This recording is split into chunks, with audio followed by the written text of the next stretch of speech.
ఇప్పుడే country delight యాప్ని download చేసుకోండి. Download the country delight app now.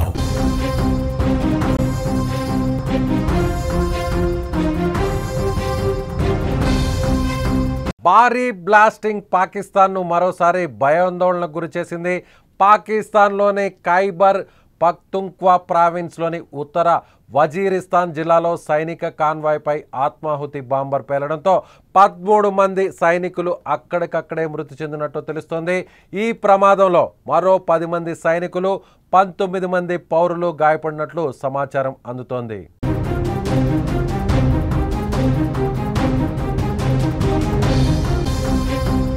మరోపక్క పేలుడు దాటికి సమీపంలోని ఇళ్లు కూడా ధ్వంసమైనట్లు తెలుస్తోంది. పేలుడు దాటికి 2 ఇళ్ల పైకప్పులు కూలాయని, 6 చిన్నారులు గాయపడినట్లుగా ఖైబర్ పఖ్తుంఖ్వాలో విధులు నిర్వహిస్తున్న ఓ పోలీస్ అధికారి మీడియాకు తెలిపారు. ఈ ఘటనకు తామే బాధ్యులమని ఇప్పటి వరకు ఏ ఉగ్రవాద సంస్థ ప్రకటించకపోయినప్పటికీ ఈ ప్రాంతంలో తెహ్రిక్ ఈ తాలిబాన్ పాకిస్తాన్ తరచూ దాడులు చేస్తుంటుంది. పాకిస్తాన్ మీద ఈ సంస్థ తరచూ దాడులు చేస్తుంటుంది. పాకిస్తాన్ అంతటా ముఖ్యంగా ఖైబర్ పఖ్తుంఖ్వా, బలూచిస్తాన్ ప్రాంతాల్లో మిలిటెంట్ల దాడులు పెరుగుతున్న నేపథ్యంలో తాజా ఆత్మాహుతి దాడి జరగడం ఇప్పుడు పెద్ద చర్చనీయాంశంగా మారింది.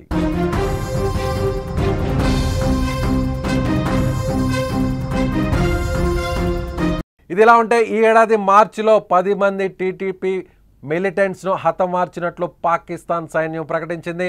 వారు దక్షిణ వజీరిస్తాన్లోని జండోలా చెక్ పోస్టు సమీపంలోని ఫ్రాంటియర్ కార్ప్స్ క్యాంపును లక్ష్యంగా చేసుకొని ఆత్మాహుతి దాడికి పాల్పడిన సమయంలో ఎదురు కాల్పుల్లో వారిని హతమార్చామని వెల్లడించింది. అలాగే మార్చి నెలలో బెలూచ్ లిబరేషన్ ఆర్మీకి చెందిన మిలిటెంట్లు గుడాలార్ పిరుకున్రీ సమీపంలోని జాఫర్ ఎక్స్ప్రెస్ ప్యాసింజర్ రైలుపై దాడి చేసి 21 మంది ప్రయాణికులు మరియు 4 పారామిలిటరీ సైనికులను చంపారు.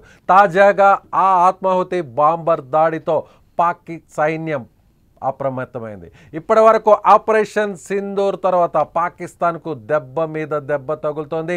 పాకిస్తాన్ సైన్యం ప్రయాణిస్తున్నటువంటి వెహికల్ మీద ఇప్పుడు సూసైడ్ బాంబర్ అటాక్ చేయడం ఇప్పుడు పెద్ద ఎత్తున చర్చనీయాంశంగా మారింది. మరోవైపు పాకిస్తాన్లో వరదలతో అతలాకుతలమవుతున్నటువంటి అక్కడ స్థానిక ప్రజలు పాకిస్తాన్ ప్రభుత్వంపై తీవ్రంగా మండిపడుతున్నారు.